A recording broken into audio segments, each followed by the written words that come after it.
guys, welcome back to the Real Southern Garden. I'm Sarah, and today we're going to be putting some daylilies into the rose garden. So I got these daylilies probably 3 years ago. They've been in these containers. They need to either be put in with new soil at this point or planted in the landscape because it's been 3 years and everything wants new dirt and new nutrients after 3 years, even daylilies. And they're beautiful when they bloom. I think they'll be a great addition up here, and they need the same conditions that roses do. They want at least 4 to 6 hours of sun. Roses, of course, want full sun unless you get a part shade variety, but everything up here is full sun. It's 6 hours or more, even in the winter. So daylilies will be happy here, and they're going to go back here somewhere. Haven't exactly decided where, but you'll see in this video for sure. And I actually got these from a local grower, a garden farm up in Alpharetta, Georgia. So if you are local to the Atlanta area, check him out. He is on the same road as Scottsdale Farms. It's a big daylily farm. If you went to Scottsdale Farms and you asked them, hey, who's the guy that grows daylilies, they could point you to the right direction. So I don't remember the name of the farm or the guy, but it's a really cool spot. Just acres and acres of daylilies. And every April, he just sells hundreds of them. I mean, it's like a wonderland there. It's like this hill, his house is up here, there's a little slope, and it's just daylilies in containers everywhere, and then daylilies planted in landscape, and you can just walk down every row and see, you know, what the varieties look like and which ones you want. And he has a little golf cart that he takes you on, and it is really cool. So anyway, so happy to have these and have them be part of my garden. Let's go get them in. Hey guys, while we're at it, I want to show you my most hated weed. Okay, hold on one second. Now, it is beautiful, and I believe there are people that actually grow these from seed in certain places. Can you see that? It kind of matches my shirt. This is called wood sorrel, and it comes up all over these flower beds. It's all over this property, but it comes up all over these flower beds. And the year that we moved in here, I mean, it wasn't the only weed growing, but it was literally just covered, and they create these little like bulby corn looking things, and they break off when you try to dig them up. Some of them are very small. I have read so many different pieces of literature and researched how to get rid of this weed. It is so difficult. I mean, at least it's pretty, right? But it will literally just take over your flower bed. And you know, this flower bed, if you've watched my other videos, I've talked about the fact that I had to cardboard the whole thing with cardboard boxes and then go over that with painter's paper, which is cardboard paper, and roll that paper over top, and then mulch with several layers of mulch. I did that for 2 years to get this bed back to being a usable flower bed, because once again, if you've watched my other videos, when we moved in, no one had probably taken care of these flower beds for about 10-15 years. I don't know, but they were overgrown with everything, you know, everything. But wood sorrel, maybe you have this in your garden. I don't know. It is really hard. It's worse than monkey grass to get rid of. Yeah, this thing right here. Anyway, my daughter loves it. She thinks they're beautiful. She's like, Mommy, let's keep all of these weeds.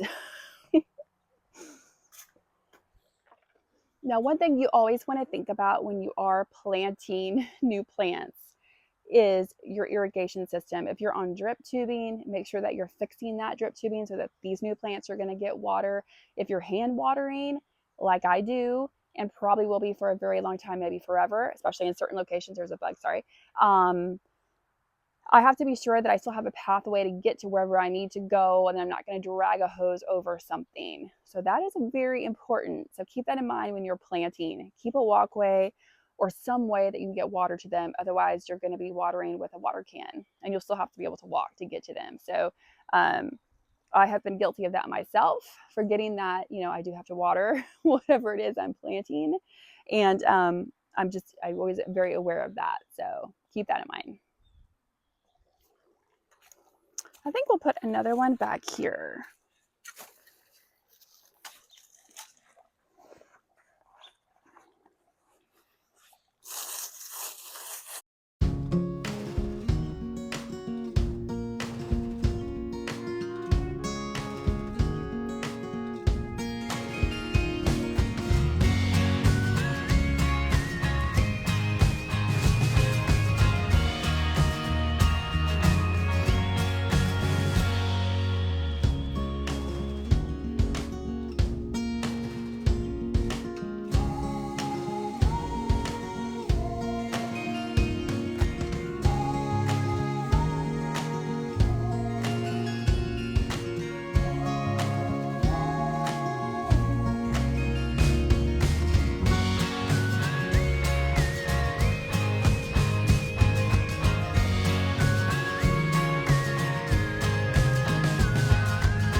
And of course, when you're working around roses, sometimes you get stabbed by them.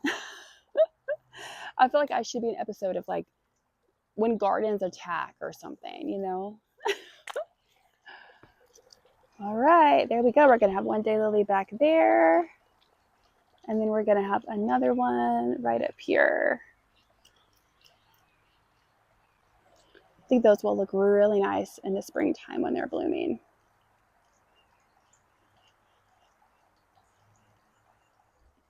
Thank you so much for joining me today and getting these daylilies in the ground. I hope that you'll subscribe and give us a thumbs up so that we can see you next time right here at the Real Southern Garden. Bye.